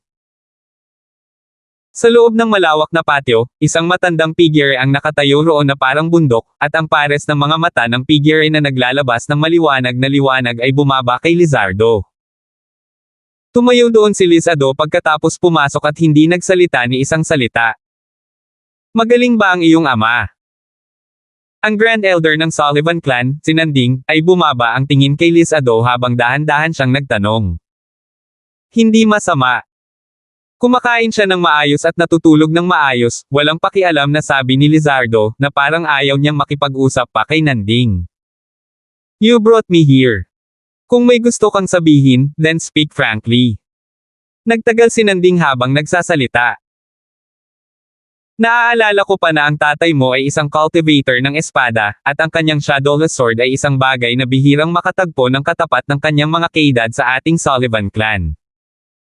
Sa kasamaang palad, siya ay masyadong mayabang at talagang hinamon niya si Raymond, na yumayabong sa loob ng Darfield Clan noong panahong iyon. Sa huli, hindi lamang naputol ang kanyang espada, nasugatan pa niya ang katawan na punong-puno ng sakit sa loob. Ang origin energy sa loob ng kanyang katawan kailanman muli.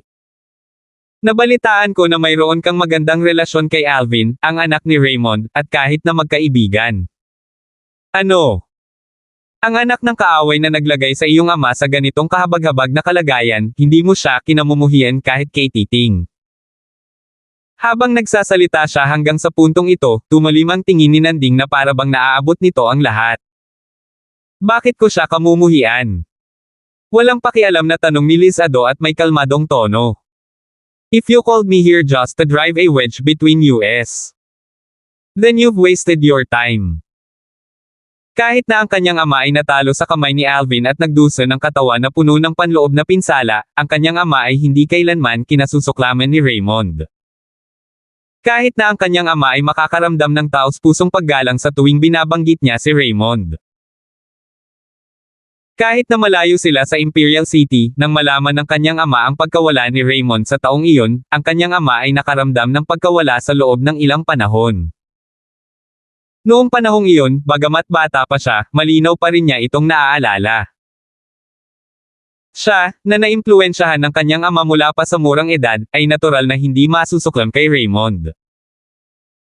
Bukod dito, ang dahilan kung bakit iniwan ng kanyang ama ang Sullivan Clan at umalis sa Imperial City noong taong iyon, hindi ba't dahil sa grupo ng mga hamak na tao sa Sullivan Clan. Kung pag-uusapan niya ang tungkol sa puot, kung gayon mas napupuot siya sa Sullivan Clan. Para ka talagang tatay mo, ewan. Lumubog ang mukha ni Nanding. Kung wala na, aalis na ako. Nakatuon ang tingin ni Lizardo habang may malamig na liwanag na kumikislap sa loob, at humigpit ang kamay na nakahawak sa kanyang espada. Ang taong higit niyang hinahangaan sa kanyang buhay ay ang kanyang ama, at hindi niya kukonsintihin ang kawalan ng respeto ng iba. Dahil umabot sa ganito, saka ako prangka. Kunin mo muna ang bagay na ito. Itinaas ni Nanding ang kanyang kamay at ibinato ang isang maliit na bote ng jade kay Lizardo. Sumimangot si Lizardo dahil napagtanto niya na ito ay isang bote ng tableta. Gayunpaman, hindi niya akalain na magiging mabait si Nanding at magregalo sa kanya ng tabletang panggamot. Ito ay isang origin freezing pill. Dahan-dahang nagsalita si Nanding. Malungkot ang mukha ni Lizardo dahil natural na alam niya kung ano ang origin freezing pill. Bagamat hindi ito maituturing na isang makamandag na tableta, kung ito ay kakainin ng isang martial artist sa ibaba ng origin core stage, kung gayon ang origin energy sa loob ng buong katawan ng martial artist na iyon ay mapipigilan, at ang martial artist na iyon ay hindi magagamit ang kanyang origin energy sa loob ng 10 oras. Kahit na ang tao ay nakakonsumo lamang ng kaunti, ang kanilang origin energy ay mapipigilan pa rin ng hindi bababa sa kalahating oras. Sa sandaling ito, naunawaan ni Lizardo ang mga intensyon ni Nanding. Gusto mong bigyan ko si Alvin nitong origin freezing pill. Napakatali.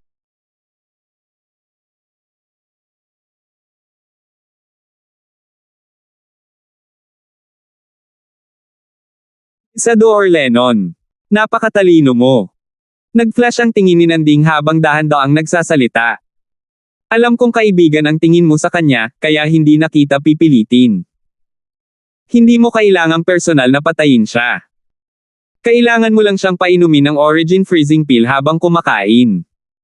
Ayos lang kahit isang maliit na pilas lang. Sa oras na iyon, ang mga Sullivan Clan disciples natin sa Paladin Academy ang personal na asikasuhin. Sa tingin mo posible ba ito? Ngumisi si Lizardo. Itinaas niya ang kanyang kamay, planong itapon ang bote ng tableta. Lumubog ang mukha ni Nanding habang malamig niyang sinabi, kung itatapon mo ang Origin Freezing Pill na ito, wala nang puwang para bumalik. Ano? Pinagbabantaan ako. Sa tingin mo ba ako, si Lizardo, ang tipo ng tao na sasaktan ang mga kaibigan ko para iligtas ang sarili kong buhay? Natawa si Lennon sa pang-aalipusta. Mas gugustuhin pa niya mamatay kaysa ibenta ang kanyang mga kaibigan, hindi pa banggitin na makapinsala sa buhay ng kanyang mga kaibigan. Nakatutok ang tingin ni Nanding habang dahan-dahan siyang nagsasalita. Not bad, pareho lang kayo ng tatay mo sa nakalipas na mga taon. Gayunpaman, wala kang pagpipilian. Matagal nang nalaman ng aming Sullivan Clan ang tungkol sa iyo at sa tahanan ng iyong mga magulang sa Floang Wind City's Marshall Tombtown. Bibigyan kita ng 2 araw. Kung hindi mo ibibigay kay Alvin ang Origin Freezing Pill na iyon sa loob ng 2 araw, pagkatapos ay dadalhin ko ang mga magulang mo sa Marshall Horb Town ng Marshall Horse Town. Buhay! Namutla ang mukha ni Lizardo. Bagamat hindi mababa ang cultivation ng kanyang ama, dahil sa mga nakatagong sugat sa loob ng kanyang katawan, hindi niya nagamit ang kanyang Origin Energy. Ang kanyang ina ay isang ordinaryong asawa lamang, kaya ang kanyang paglilinang ay mas mababa pa kaysa kay Lizardo. Kasuklam-suklam. Hindi kailanman naisip ni Lennon na ang Grand Elder ng Sullivan Clan ay talagang magiging kasuklam-suklam na gagamitin niya ang buhay ng mga magulang ni Lennon para pagbabantaan si Lizardo. Nasa kamay mo ang buhay ng mga magulang mo. Dapat mong bantayan ang sarili mo. Bahagyang ngumiti si Nanding na parang nasa kamay niya si Lennon bago iwinagayway ang kanyang kamay para yayain si Lennon na umalis. Huminga ng malalim si Lizardo, at ang kanyang tingin ay kumislap habang siya ay nakipaglaban sa kanyang sariling moralidad. Sa huli, nakahawak pa rin siya sa bote ng tableta sa kanyang kamay at umalis sa estate ng Sullivan Clan. Sa madaling araw kinabukasan. Pagkatapos ng almusal, dinala ni Alvin ang 2 maliliit na sawa at nakarating sa Paladin Academy gaya ng dati. Ang bagay na nangyari kahapon ay halatang sinadyang pinigilan ng Paladin Academy, kaya hindi kumalat ang balita tungkol dito. Hindi pinalaki ng grupo ng mga estudyante ng Star Mastermind Department sa silid-aralan si Alvin ng mga kakaibang tingin. Lumipas ang buong umaga ng payapa. Sa tanghali, muling nagtipon ang grupo ni Alvin para kumain sa cafeteria. Lizardo, bakit ang hindi magandang tingnan ang ekspresyon mo? Napansin ni Alvin na medyo hindi natural ang ekspresyon ni Lennon at hindi niya mapigilan ang sarili na magtanong. I wonder what happened to this fellow. He's had this assured face since early in the morning. Umiling si Hudson. Wala yon. Sa ilalim ng nag-aalalang tingin ni na Butch at Ray, umiling si Lizardo. Hindi nagtagal, inihain na ang pagkain, at kasama nito ang isang pitchel ng alak. Sobrang saya sa pakiramdam sa tuwing naiisip ko ang nangyari kahapon. Let's have a proper toast to eat. Nakangiti si Hudson habang inabot niya ang kanyang kamay para kunin ang pitchel ng alak. Sampal. Itinaas ni Lennon ang kanyang kamay at tinamaan ang kamay ni Hudson, at hinawakan ang pitchel ng alak sa kanyang harapan. Ang araw ay sumisikat mula sa kanluran kung ikaw ay talagang nagkukusa na magbuhos ng alak para sa amin. Si Hudson ay may mukha na puno ng kawalang paniwala. Kung hindi kayo dumating sa tamang oras kahapon, ang buong cultivation ko ay napilaya na sana ng Tom na iyon. Bulong ni Lizardo. Anong pinagsasabi mo? Magkaibigan tayong lahat. Umiling si Alvin at ngumiti. Lizardo, kailan ka pa naging sentimental? Halika, bilasan mo at ibuhos mo ang alak. Sa isang table na hindi kalayuan, 2 binata ang magkasamang nakaupo. Mukhang gagawa si Lizardo. Humph! Sinabi niya pa rin na magkaibigan sila, ngunit hindi ba't ipinagbibili niya siya? Kahit hanggang kamatayan, malamang na hindi akalain ng Alvin na iyon na ang matalik niyang kaibigan ay magdedroga sa kanya. Gumamit ng boses ang dalawang binata na sila lang dalawa ang nakakarinig habang nagbubulungan. Gayunpaman, pagkatapos nating harapin ang Alvin na iyon, kailangan din nating umalis sa Paladin Academy. So be it. Ang gantimpala na ipinangako sa atin ng Grand Elder ay sapat na para mabuhay tayo sa natitirang bahagi ng ating buhay nang walang pag-aalala. 173. Nakainom na sila ng alak na ibinuhos ni Lizardo. Biglang nagningning ang mga mata ng dalawang binata. Sampal. Sa sandaling ito, nakita nila ang tasa ng alak na nasa kamay ni Lennon na dumulas at bumagsak sa lupa bago nabasag. Lizardo, itong lalaking ito, bakit ka pabaya? Nakangiting umiling si Hudson. Sa sandaling ito, ang mukha ni Alvin ay naging malungkot, habang ang kanyang kakilakilabot na espiritual na lakas ay malabong nakaramdam ng bakas ng panganib. Si Ray, na nakaupo sa tapat ni Alvin, ay tila may nakita. Nagsikip ang kanyang mga pupil at ang kanyang mukha ay naging malungkot habang siya ay sumisigaw ng paputok, Alvin, mag-ingat. Whoosh! Whoosh! Dalawang talam na may 3 talampakang haba na kumikinang sa malamig na liwanag ay nagmula sa kamay ng dalawang hindi pamilyar na binata. Sumipol sila, diretsyong kumikislap patungo kay Alvin. Ang mabangis na mga ilaw ng espada ay nagdulot ng nakakatusok na mga tunog ng sipol sa hangin habang sila ay kumikislap patungo sa likod ni Alvin. Sa itaas ng dalawang binata, 12 sinaunang mamet na silhouette ang nag-condense sa anyo. 29 na yugto ng core formation martial artists. Mapangahas. Sa sandaling ito, isang matanda na boses na naglalaman ng nagngangalit na galit ang umalangaw-ngaw mula sa pavilion ng cafeteria. Malabo na mapapansin ang pag-ihip ng hangin sa hagdan na pababa mula sa pavilion. Mabilis na bumaba ang isang may edad na figure, ngunit sa kasamaang palad, halatang hindi siya makakarating. Ang mga espada sa kamay ng dalawang binata ay dumating na bago si Alvin at mukhang tatagos na sila sa likod ni Alvin at lalabas sa kabilang panig. Ang mga mukha ni Ray, Butch, at Hudson ay naging malungkot, ngunit ang kanilang mga pagtatanim ay malayo sa dalawang tao na biglang umatake upang patayin si Alvin, kaya't sila ay lubos na walang kakayahang tumulong kay Alvin sa tamang panahon. Nang tayo pa lang nila, ang mga espada ng dalawang binata ay nakarating na sa likod ni Alvin. Sa paglipas ng panahon, kumilos si Alvin. Ang origin energy ay sumabog mula sa ilalim ng kanyang mga paa, at 12 sinaunang mamet na silhouette ang biglang namuo sa itaas niya. Spirit Serpent Movement Technique. Gumalaw ang katawan ni Alvin sa isang napakaliit na anggulo, halos hindi nakaiwas sa dalawang espada na mabilis na kumislap. Hindi lang iyon, nanginginig ang kanyang binti at ang kanyang buong katawan ay tila nag-transform sa isang espiritong ahas, at dumaikit siya nang malapit sa dalawang binata na umatake sa kanya habang siya ay kumikislap sa likuran nila. Nililigawan mo si kamatayan. Nanlamig ang tingin ni Alvin. Itinaas niya ang kanyang kamay at isang violet sword light ang kumislap. 15 sinaunang mamet silhouette na pinalapot sa anyo sa itaas ng Alvin. Sining sa pagguhit ng espada. Isang hampas lamang ng espada ang nagdulot ng dalawang hibla ng nakasisilaw na sariwang dugo, at ang dalawang binata na lumalapit sa buong galit ay lumipad palabas na nakadilat ang kanilang mga mata habang sila ay mabangis na nabangga sa dingding. Sa maikling sandali bago ang kamatayan, ang kanilang mga tingin ay hindi tumingin kay Alvin ngunit sa halip ay bumaba kay Lizardo. Ikaw. Matapos ang huling hininga ng isa sa mga binata ay nagpumiglas ang isa pang binata na magtaas ng kamay. Gusto niyang ituro si Lennon na puno ng galit ang mukha. Ngunit sa kasamaang palad, hindi pa man lang nakataas ang kamay niya nang huminga siya ng huling hininga. Patay. Bago sila mamatay, ang dalawang binata ay may huling naisip lamang sa kanilang isipan. Sila ay niloko.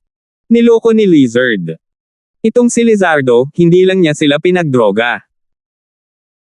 Ngunit binasag pa niya ang tasa ng alak at binigyan sila ng sekretong senyales, dahilan upang isipin nilang nagtagumpay na si Lizardo, at sa gayon ay naiinip nilang gustong patayin si Alvin.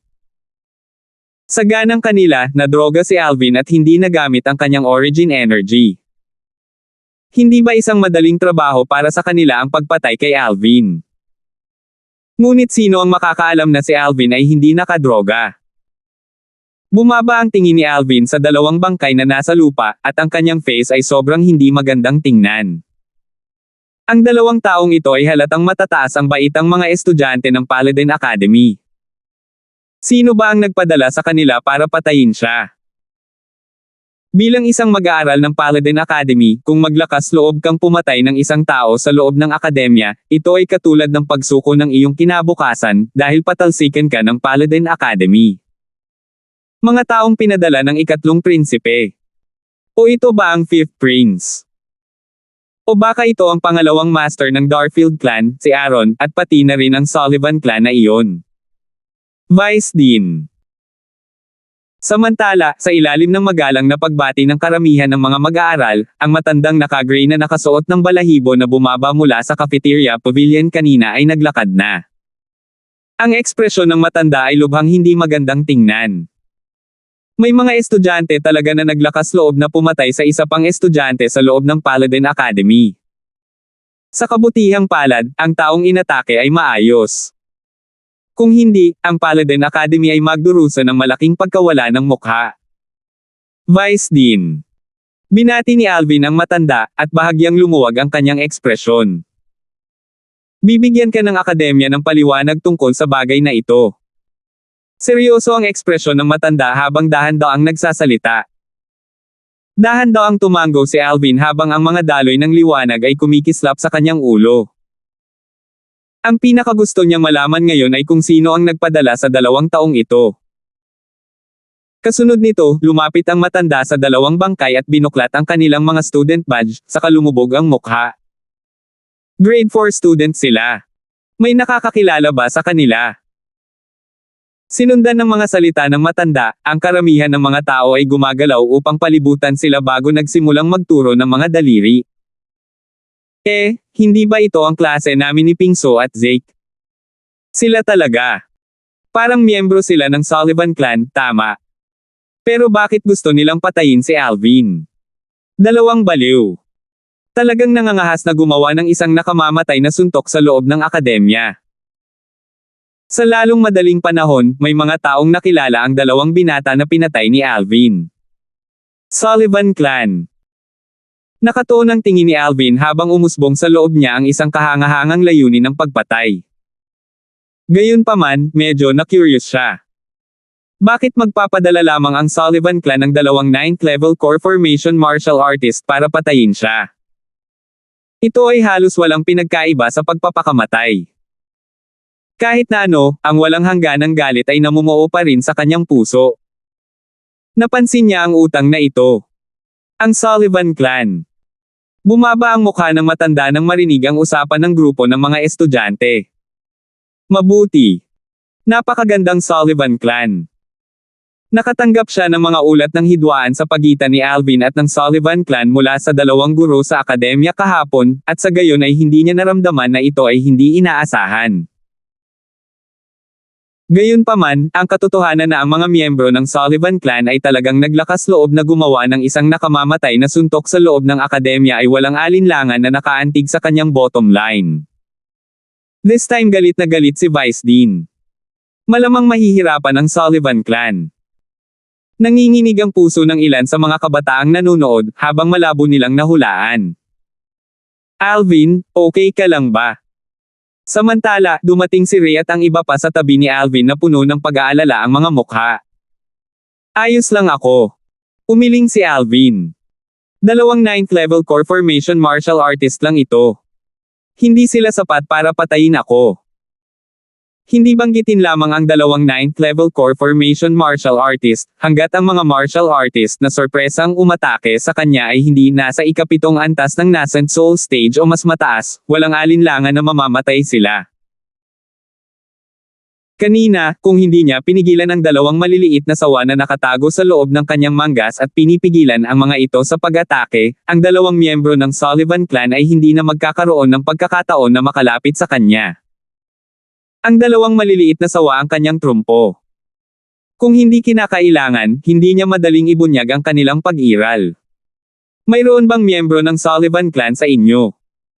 Nilaibat ng tingin ng matanda ang mga taong nanunood.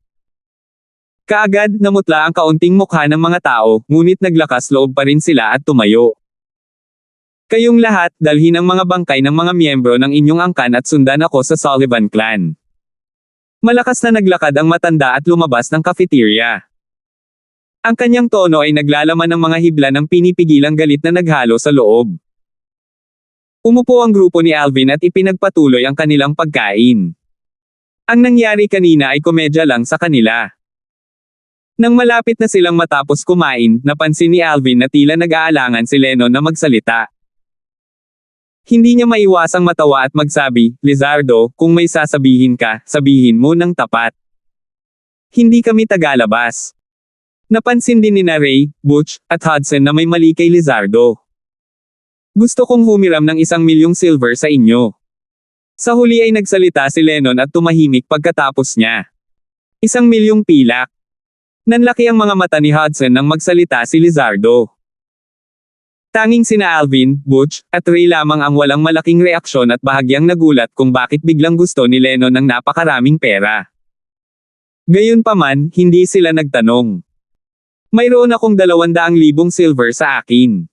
Si Ray ang unang nagsalita. "Mayroon akong 300,000 silver." "Lizardo, kung hindi ka nagmamadali, kukunin ko ang pera pag-uwi ko ngayong gabi at ibibigay ko ito sa iyo bukas," sabi ni Butch. Sampal. Hindi nagsalita si Alvin habang inilalagay niya ang kanyang kamay sa kanyang bulsa. Pagkatapos ay itinaas niya ang kanyang kamay at sinampal ang isang salansan ng mga perang papel sa harap ni Lizardo. Tiyak na 1,000,000 pilak. FK. "Alvin, napakayaman mo." Mabangis na lumunok si Hudson ng laway at sumulyap kay Alvin na may nagtatakang tingin. Bumaba ang mga tingin ni Ray at Butch kay Alvin. Nakagawa din sila ng 1,000,000 pilak, ngunit hindi sila magtataglay ng napakaraming pera sa lahat ng oras. "Alvin, saan ka nakakuha ng napakaraming pera?" Si Ray ay may mukha na puno ng pagkamangha. Siya nga po ng Supreme Elder ng Dolan Clan, kaya hindi katakataka kung nakagawa siya ng ilang milyong pilak. Ngunit si Alvin ay isang branch family disciple lamang ng Lee Clan, at isa pa siyang disipulo na may ibang apelyido. "Binigyan ako ng Patriarch ng 2,000,000 silver noong umalis ako sa Aurora City," casual na sabi ni Alvin. Mukhang napakaganda ng pagtingin ng Patriarch ng Lee Clan sa iyong hinaharap. Kung hindi, hindi niya ibinaba ang ganoong kalaking puhunan. Nakangiting umiling si Ray. Gayunpaman, ginawa niya ang tamang taya. Tiwala siya na sa lakas at likas na talento ni Alvin, ang pamumuhunan ng Lee Clan ay tiyak na magdadala ng malaking kita. "Salamat." Napatingin si Lennon kay Alvin nang may pasasalamat bago iniligpit ang pilak. "Magkaibigan tayong lahat. Bakit ang galang mo?" Walang nagawa si Alvin, dahil ang kasalukuyang kanya ay nagtataglay ng malaking halaga ng ilang 10-10 milyong halaga ng pilak. Ang isang milyon na pilak lamang ay isang bagay na hindi na niya pinapansin. Wala siyang planong hilingin kay Lennon na ibalik ang pera. Bilang kaibigan, mas mahalaga sa kanya kaysa pera. Gayunpaman, hindi niya napansin na ang isang piraso ng kakaibang liwanag ay kumikislap sa kaibuturan ng mga mata ni Lizardo. Ang estate ng Sullivan clan. Sa loob ng isang malawak na patio, isang binata na may nakakatakot na maputlang ekspresyon ang nakaupo sa isang tabi na may mga mata na naglalaman ng pulang-pula na kulay sa loob. "Lolo, mayroon ka ba talagang paraan para mamatay ang Alvin na iyon?" Huminga ng malalim ang binata. Naghalo ang matinding puot sa kanyang boses. Ang binatang ito ay tiyak na si Tom, na napilayan ni Alvin ang kanyang dantian. Ang orihinal na numero 1 henyo ng nakababatang henerasyon ng Sullivan clan, isang pag-iral sa ikatlong antas ng Origin Core Stage, ay naging lumpo na ngayon, at ang kanyang buong lakas ay nanatili lamang sa ika-9 na antas ng Body Tempering Stage. Huwag kang mag-alala. Ang Alvin na iyon ay tiyak na mamamatay bukas. Ang dakilang elder ng Sullivan clan na si Nanding, na nakatayo sa gilid, ay dahan-daang nagsalita sa boses na puno ng kumpiyansa. Grand Elder, sigurado ka bang mamamatay si Alvin? Sa sandaling ito, isang malamig at walang malasakit na boses ang tumunog mula sa labas ng patio, at sa loob ng boses ay isang malabong bakas ng galit ang naghalo sa loob. Patriarch. Nagmamadaling yumuko si Nanding nang makita niya ang taong dumating, at sumunod si Tom, na nasa gilid, at yumuko rin. Salamat po at sinamahan ninyo ako, ingat lagi mga master.